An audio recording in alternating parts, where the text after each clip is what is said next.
Hola, muy buenos días, Pilar.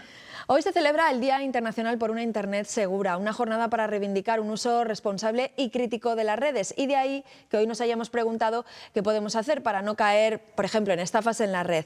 Buscamos consejos prácticos. Julio César, en nuestro día a día, así por norma general, ¿qué consejo debemos tener en cuenta para nuestras búsquedas, para nuestras conexiones? ¿Qué nos puedes contar? Pues bueno, lo primero, tener en cuenta que Internet es un poco una jungla, es decir, que tenemos que estar avispados porque si no, pues nos la pueden dar, como se suele decir. Ya yendo a situaciones concretas, por ejemplo, cuando vamos a comprar online, ¿qué tenemos que mirar? Pues lógicamente que sea un comercio confiable.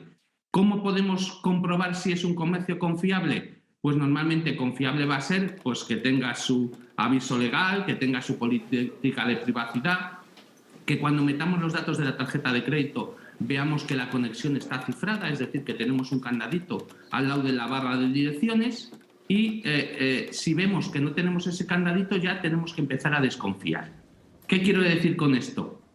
¿Cuándo tenemos que empezar a desconfiar de algún comercio? Pues cuando falta alguno de esos datos anteriores, que no tenga un aviso legal, una política de privacidad, unas condiciones generales, que tengamos productos anormalmente bajos en precio. Eso nos tiene que hacer ya desconfiar. Si aparecen también textos mal traducidos, es otra de las cuestiones que ya tenemos que dudar si el comercio realmente es confiable o no.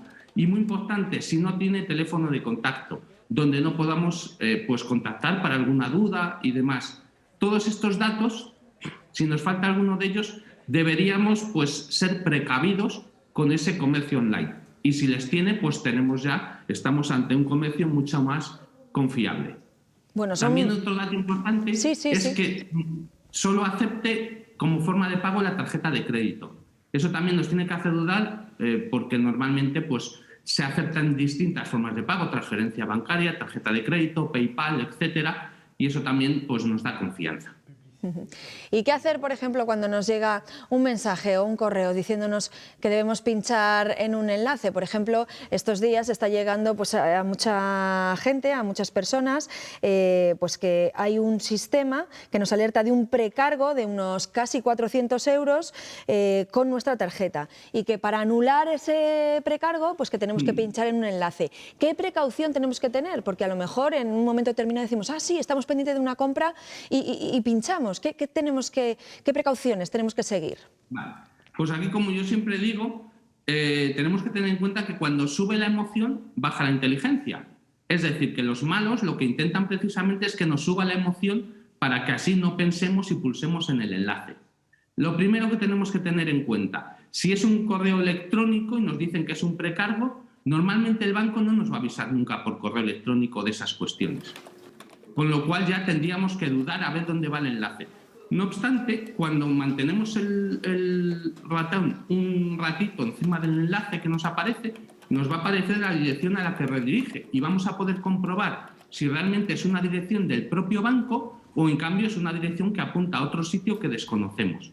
Eso ya nos tiene que avisar. Y luego, si el precargo que nos aparece es a través de SMS, también aquí tenemos que tener en cuenta que los malos son cada vez más sofisticados y utilizan teléfonos similares a los del banco con los que nos ha enviado el banco algún otro mensaje, por ejemplo, para validar alguna operación a través de Internet. Con lo cual siempre tenemos que ver dónde nos apunta el enlace y si realmente va a la página del banco, que normalmente no va a ser así. Pero por norma general, el banco no se comunica con nosotros para indicarnos estas cuestiones a través de correo electrónico o SMS. O sea que ya de entrada tenemos que estar alertas ante cualquier mensaje de este tipo. Julio César, instalar un buen antivirus también nos puede ayudar, por ejemplo, a parar bueno, pues posibles fraudes o a que puedan entrar en nuestro ordenador. Yo diría que incluso es la primera medida que hay que tener. Un buen, ya no antivirus, porque hay mucho tipo de código malicioso, tenemos spyware, tenemos troyanos, tenemos keyloggers, tenemos una variedad de software malicioso muy extensa. Con lo cual tiene que ser un buen anti-malware, que nos detenga no solo los virus, sino también cualquier otro tipo de malware. Lo primero yo diría que es obtener un buen antivirus instalado. Está claro que tenemos gratuitos o de pago. Siempre va a ser mejor un antivirus de pago, entre otras cosas porque va a tener más recursos para poder hacer una detección más eficaz de las amenazas.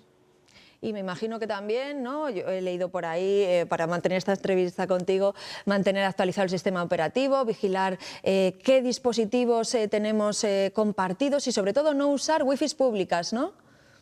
Sí, correcto. Lo primero que has dicho es lo segundo más importante, además de un antivirus, tener actualizado tanto el sistema operativo con las actualizaciones que va suministrando el fabricante, como todas las aplicaciones que vayamos utilizando.